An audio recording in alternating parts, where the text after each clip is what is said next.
You do not understand this, you do not understand where I'm coming from.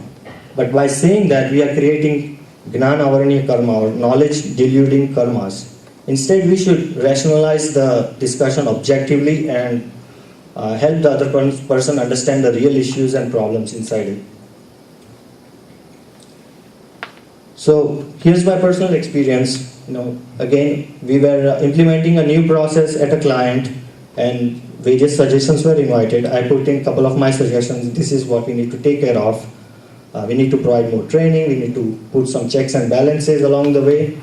But it was strongly rebuffed by one of my teammates. He was very strong-headed, and everybody knew, you don't want to, once you start dealing with him, it's going to lead to a bigger argument down the road. So, at that point, I knew I was right in my head, but, follow the holistic science principles. I raised the points, let my manager know that this is what we need to look at. However, they were rebuffed, and after 2 months, they came back, and once their project got started, they realized that we needed to cover those points.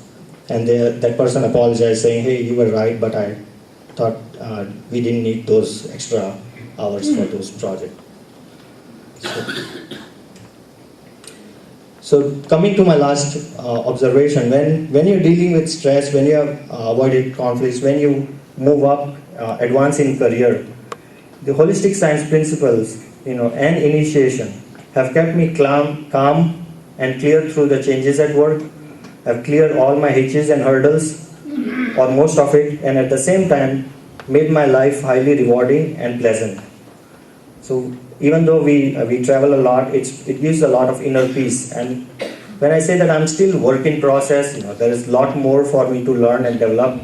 But I feel like holistic science has made a ton of difference in my life. And I'm very fortunate to be introduced to holistic science sooner. I wish I had learned it when I was just starting to work. But it has definitely made my professional and personal life great, and dealings with the outer world, and increased my inner peace. Thank you.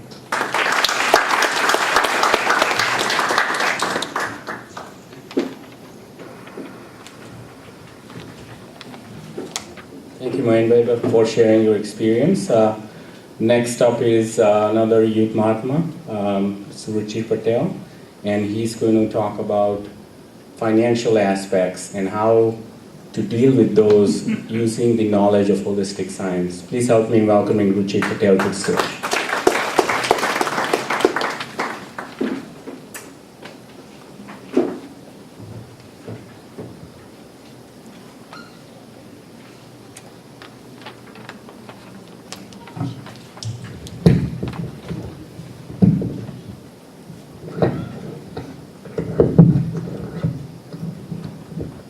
Hello. All right, so I'm going to talk about finance, and I am the last speaker before you guys can get out. So I'll try to do my best to get you more interested that you want to stay here and enjoy question and answer with Satish Anandji. So just a little background about myself. I'm a strategy and performance improvement manager for a Fortune 300 company. So I deal with finance on a day-to-day basis. I do financial analysis and planning for my organization.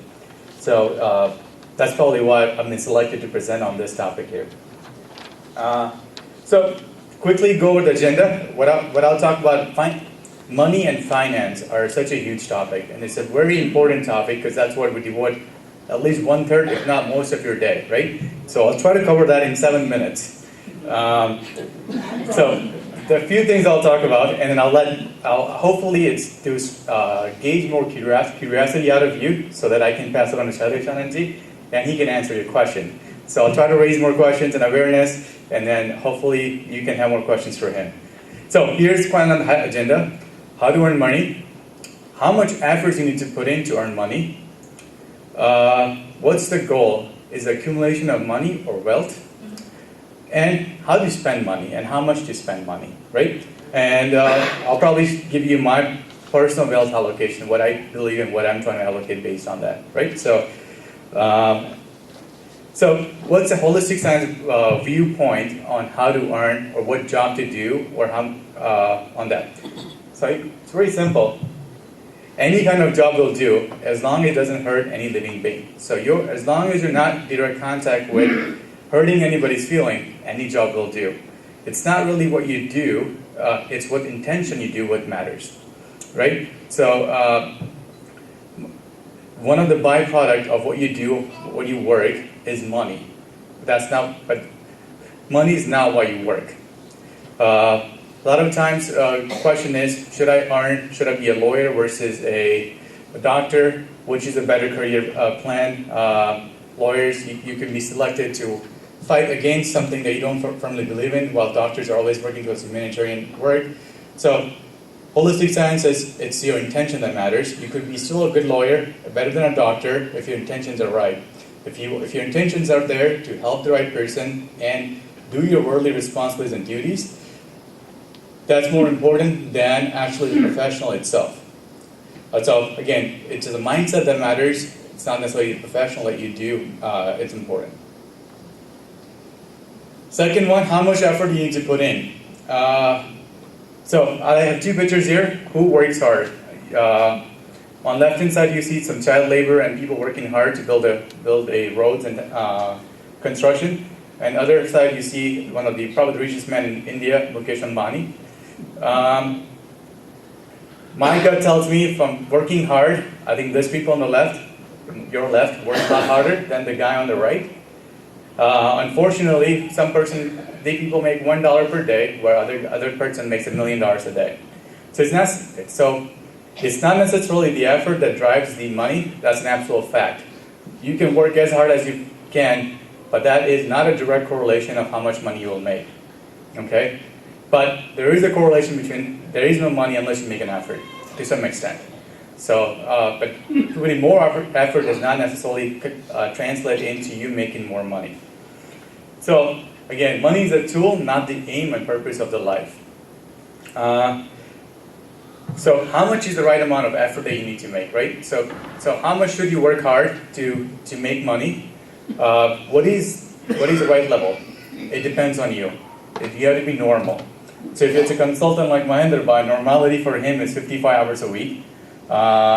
If he's a doctor, normality is 50 hours per week. For accountant, it's 40 hours a week. Look at your surrounding with a similar position, similar job titles, and gauge how many hours they put in. That's a normality for you. So work that many hours. That's more important. Have a complete work-life balance.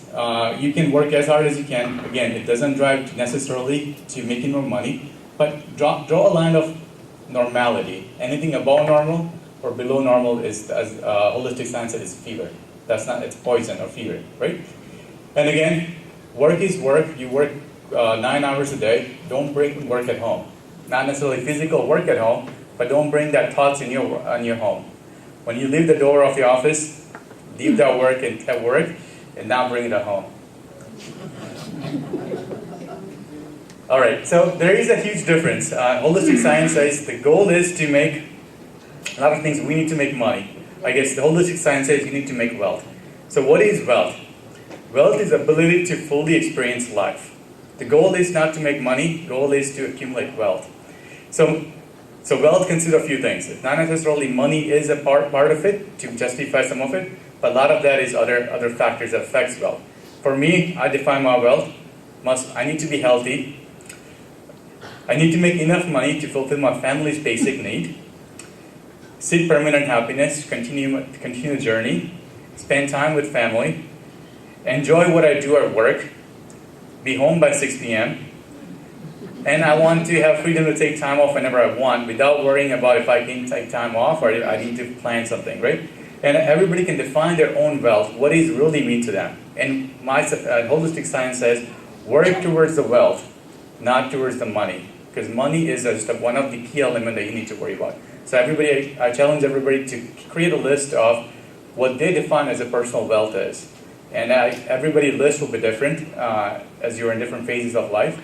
But try to focus on that. But that's probably at the end of the day makes a bigger difference than actually how much money you make. How do you spend money? Clearly, effort does not give you more money. And there's countless examples for it. So money comes with punya, fortune, luck, along with the efforts. So effort is still required, but it's not the predominant factor of it. So the question is, how do I produce more fortune or better fortune or good luck? I think Shailesh Anand talked in depth about science of karma. That is a goodwill that would allow you to have a generous living at work, make money. And how you allocate and spend money also decides how much money you make. The definition of investing, according to Webster Dictionary, is act of committing money or capital to an endeavor with expectation of obtaining an additional income or profit. So the idea here is spending money to make more money. So you're investing your money so that you can actually get more money in it, right? So when you make money, it's how you spend your money has a great impact on how much money you will make in your next life, or you're putting together putting a fruit seed together for a fruit tomorrow. If you can burn your investment or money by spending on materialistic things, which can buy you temporary happiness, but not necessarily in long-term perspective. It's not going to buy you anything. So keep your spending to the minimum, but invest in other things that actually makes more sense to you. Invest your money in binding good karma. So what does holistic science say in personal allocation of wealth? It divides into 4 segments. First, save money enough to have your day-to-day expenses. Pay your rent, mortgage, daycare, utilities, whatever they might be. It says allocate your money on a general basis equally into these 4 buckets. So first is your day-to-day expense. So all your expenses that you have for your day-to-day living, that should not be more than 25% of your income. Number 2, have some short-term investment or rainy day funds or life event funds. So for your next major purchase, house, your wedding, your own wedding or wedding of your kids, some car repairs or anything that you don't plan for, have some allocation of money put aside for those kind of events. Third is a short-term investment, I call it. It's retirement savings. It's a short-term investment. Put money away in a 401k, IRA, stocks, bond, so that would help you to not be dependent on anybody in future. You are self-sustaining and you're helping yourself out when you actually retire. It's a long-term investment. I call a long-term investment is future in yourself, investment in yourself, or investment in your future. Hence, I call long-term investment. That is based on science of karma. How do you allocate money? So the good example would be charity, donations, willing to help somebody who is in need. Those are probably the right investment that you can make that would help you gain more money. So it's an investment that you're making for your future. We'll bind you good karmas for you that would help you get more money in your next life or good fortune for that life. So on the right hand side is the allocation of where unfortunately I stack up against the cardinal rules of allocation of money. But the key is to make a plan and allocate your money in each bucket in the right proportion. And it's not how much you make that's important. It's making sure whatever you make gets allocated into the right bucket. So you manage your expectations in terms of expenses, contribution towards your savings for your future, so you're self-sufficient, as well as you're helping yourself at a later date. So that's all I had for financial planning. It's a huge subject, and money business is probably the most complicated business. A lot of relationships are ruined or temporarily created on money business. So I'll open it up for any questions that to Shailesh Anandji that you may have. I can only answer questions pertaining to corporate, but not necessarily personal holistic science. So thank you.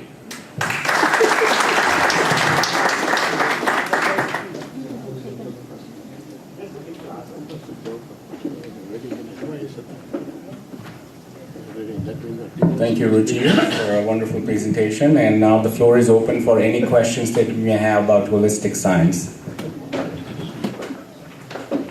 So this is we make it an interactive symposium sort of thing, especially on these 2 aspects, work environment and financial. And even whatever you want to deal with in the previous sessions, the symposium is let's all interact. And the floor is open. Please. When we are talking about holistic inner science, Are we distinguishing that being different from outer science? No, not at, No, not at not all. at all. So if you're coming out and talking about all the aspects of life and in relationship to how we need to behave as individuals and what are the instruments which are given to us, ego sense and our self and all that, at the same time circumstances and what's happening in life,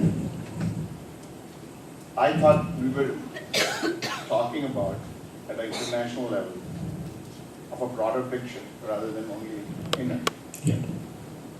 So if you're talking about, let's say, for example, finances, there are a lot of there are a lot of observations that are happening in nature that by just sitting and observing, it gives you an idea of how inner also works, rather than isolating inner. No, we are not isolating. No way we have the idea of isolating inner. In fact, even if you want, it cannot be isolated. Right. Because inner and outer, they are always one and connected. Only thing, idea of putting the word inner is, when you Google out holistic science, you'll have n number of things proclaiming different things, but none really focusing on the inner, which is the most important and vital to deal with outer. So that's why we have just put the word inner, but no way we are isolating. No, you cannot. The other is, we always talk about being happy, Okay? okay, and we always talk about being harmonious, Hmm. okay, as if disharmony and unhappiness has no part in harmony. Hmm. Okay? It has. Without it, it would not have been existent. Exactly. That's why. So happiness is not avoidance of unhappiness. No. No. Holistic inner science teaches you or shows you the way how to find happiness amongst all unhappiness. No, the very definition of positive vision is, if I speak in Gujarati, dukhumathi sukhnu sodhan kare te positive drashti. So that's okay. And if I elaborate little more, do the circumstances make us happy or unhappy? Really? Sometimes. Sometimes. Most of the times it is our vision of looking at the circumstances which will make us happy or unhappy, not the circumstances per se. It's our vision, how we look at the circumstances, which make us really happy or unhappy. Because all the aspects of life, which brings a physical part of the world, emotional, spiritual, Yeah. right? So you have to deal with physical part. If I'm having pain on my leg, Yeah. I mean, I have to feel my pain. I mean, holistic science is not saying that No. just go into dhyan and forget about the pain. You have to put the band-aid, Yeah. right? In order to use those. Of course. instruments, right? Yeah. So why such topics in terms of observing nature in a way that nature behaves naturally? And by observing nature naturally, your behavior becomes natural by just observing. And your own naturality as an action, as an observation action, becomes quite natural. And that, to me, seems like holistic. This is all different definitions of holistic in terms of what we're trying to do. Somehow I feel like we're trying to push a lot more. Dada's philosophy, Akram Vignan, in what sense it is holistic, and in what sense it's not holistic. Does it have to do with harmony outside, or do I have to harmonize with myself? No, the Gnani Purush says very simple. The Gnani Purush says very true, very simple. He has dealt extensively with the nature, and we and nature, everything. But the point here is, can I influence and improve the outside? I can influence and improve my inner side, and by my very being, the outside will be influenced. I'll give you n number of examples.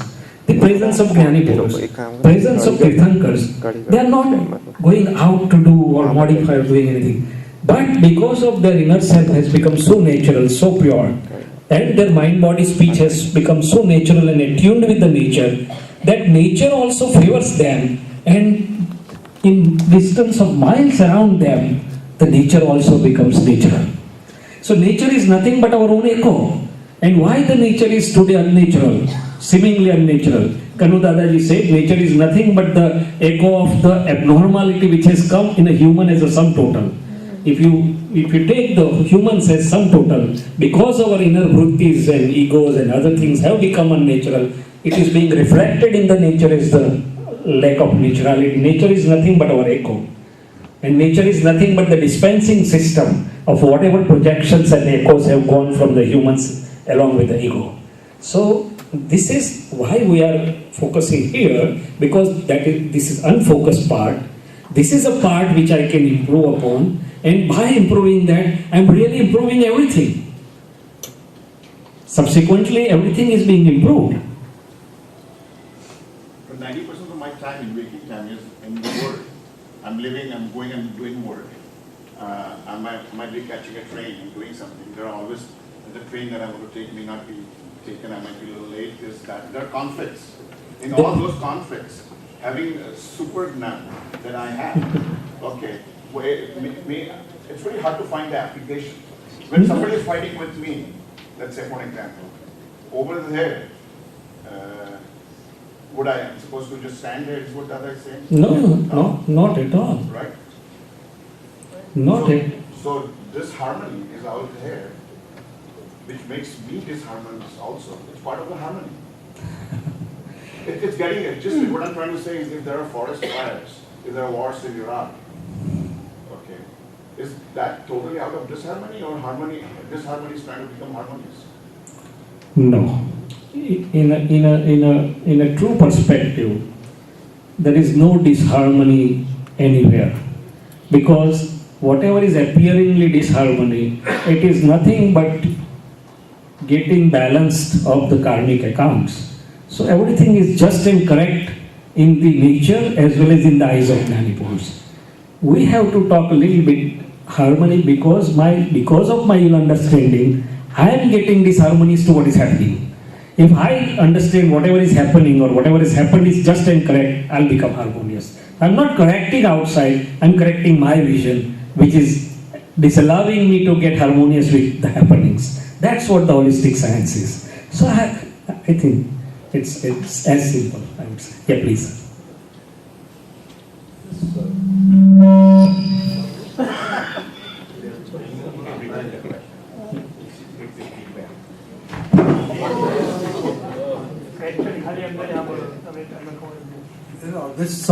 We are talking about harmony, and I just like to share my experience. And one of the Ruchir slide stopped me.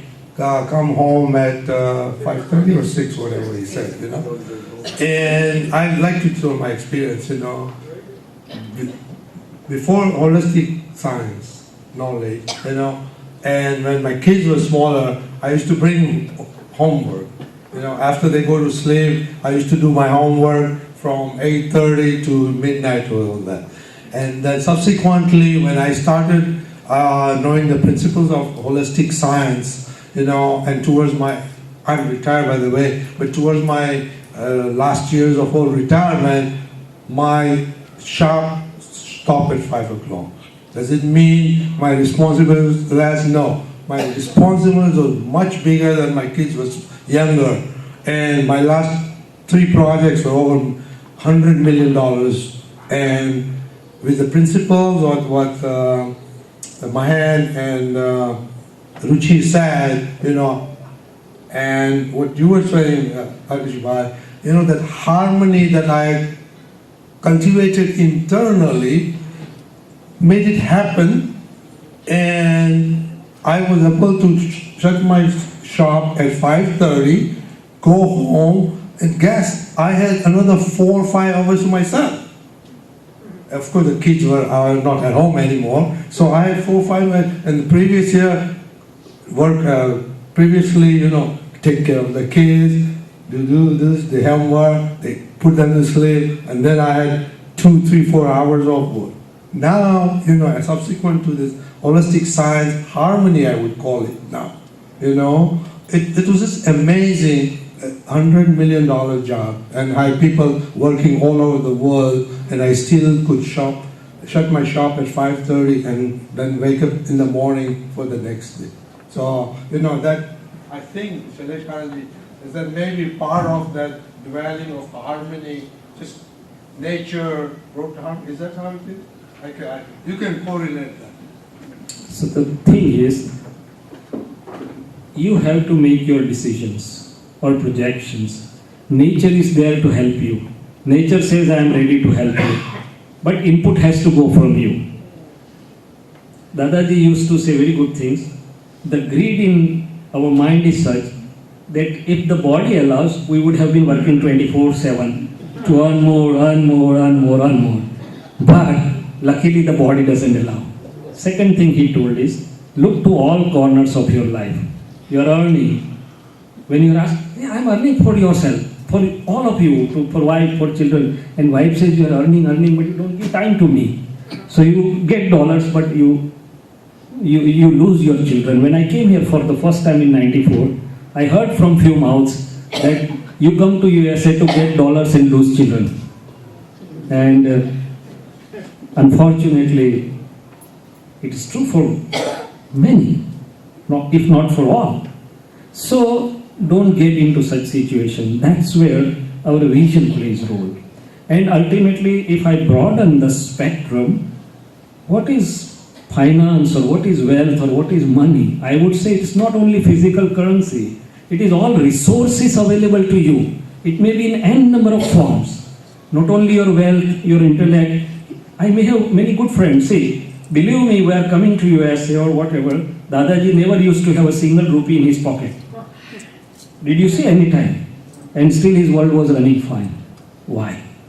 So resources, and in Vitrag science, if you observe, there is no account of money.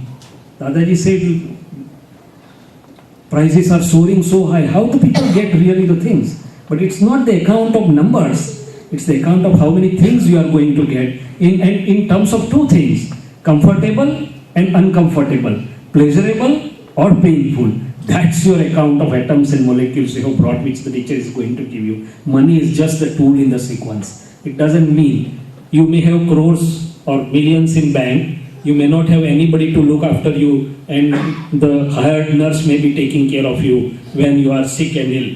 And you may not have dollars, but you may have many good friends, including family members, to take care of you with love.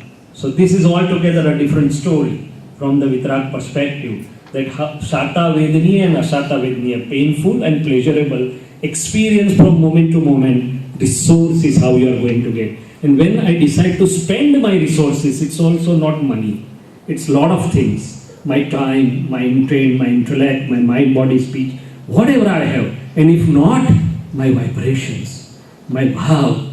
Dadaji is doing nothing else but spending vibrations. He says we just don't go out of this room, and yet our vibrations go out in the entire world, that let one and all attain happiness and peace. And that's working now through the nature. So nature doesn't work for itself. Nature is not independent identity. It works for you, and it's a collective working for everybody. It's your responsibility to decide what to put in the nature. Nature is just a disposing system.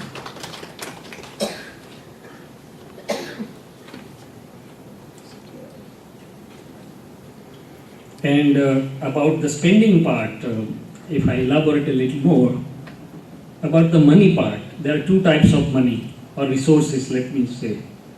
One, पुण्यानुबंधी पुण्यवाड़ी generate करनारी, and एक पापानुबंधी पुण्यवाड़ू. You are getting resources or wealth that is out of your meritorious deeds, which you are consuming right now. There are one type which leads to bad thoughts in you, pubs and drinks and bars and whatnot.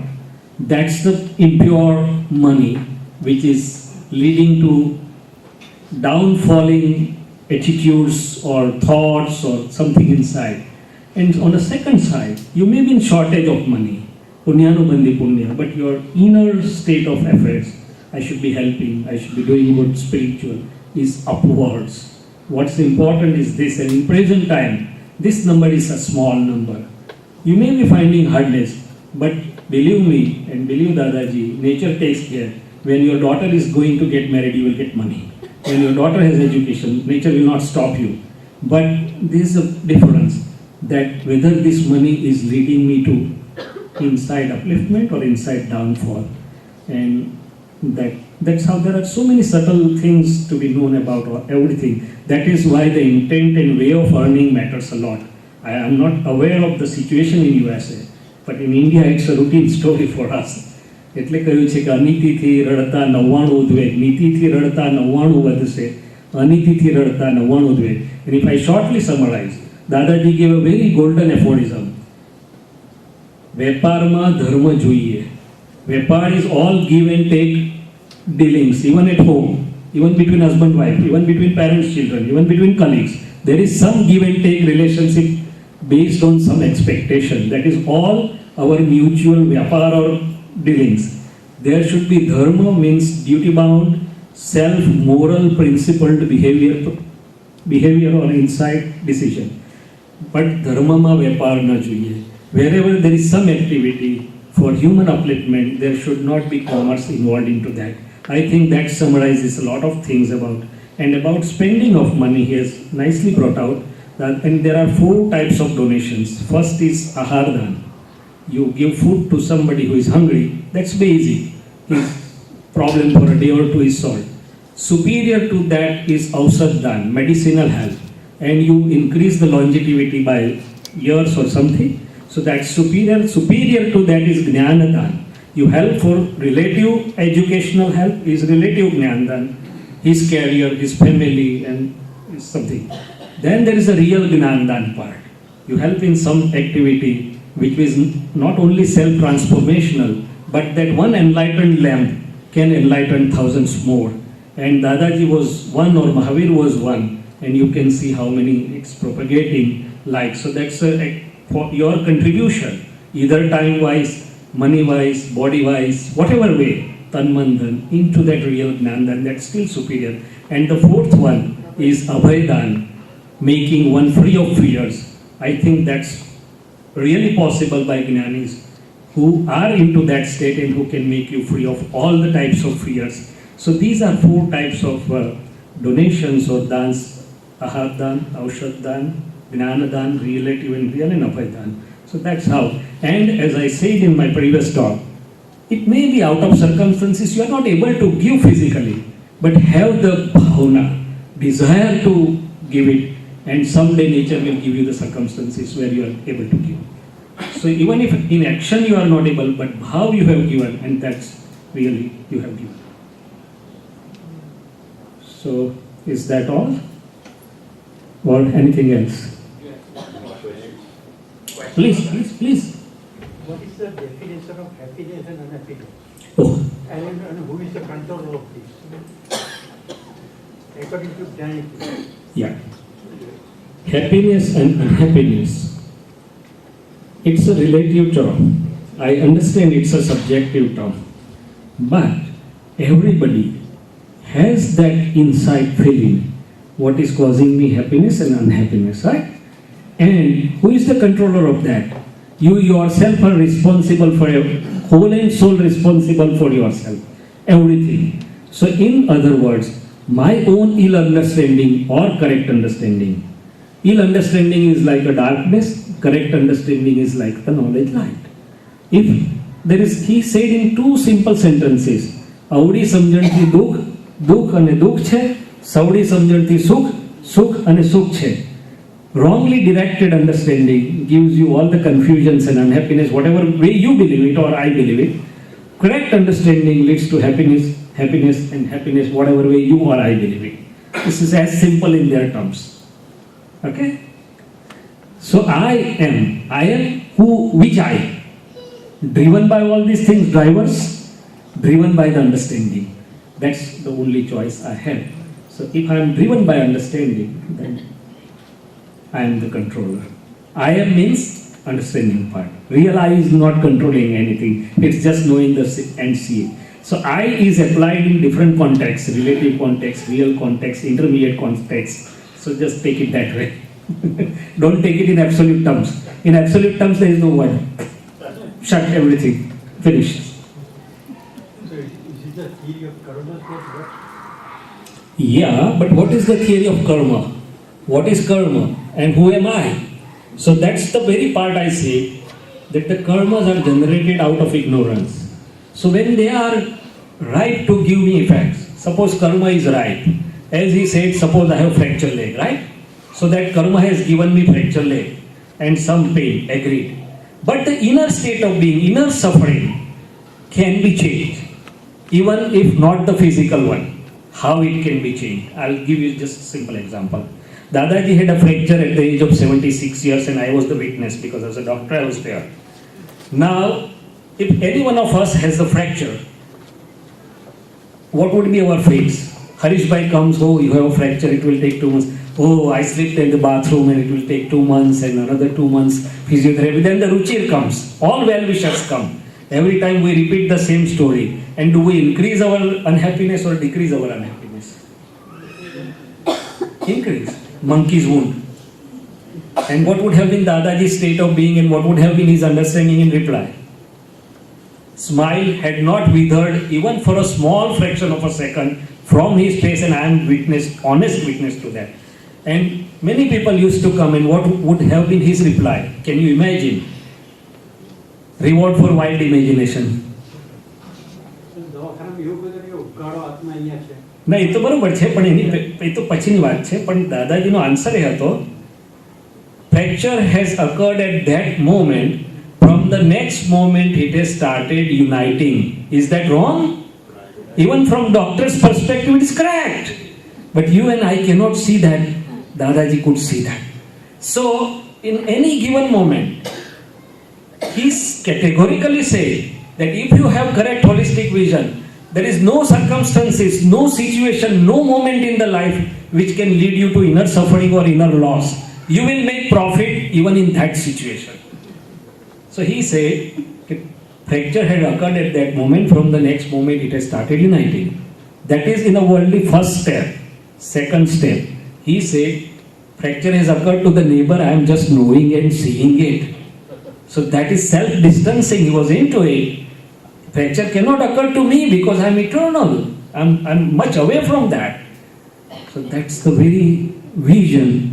Karmas cannot bind you if you are in your pure self. Karmas are a physical entity much away from you. It's our ignorance that we go into it. Let me give you a very simple simile.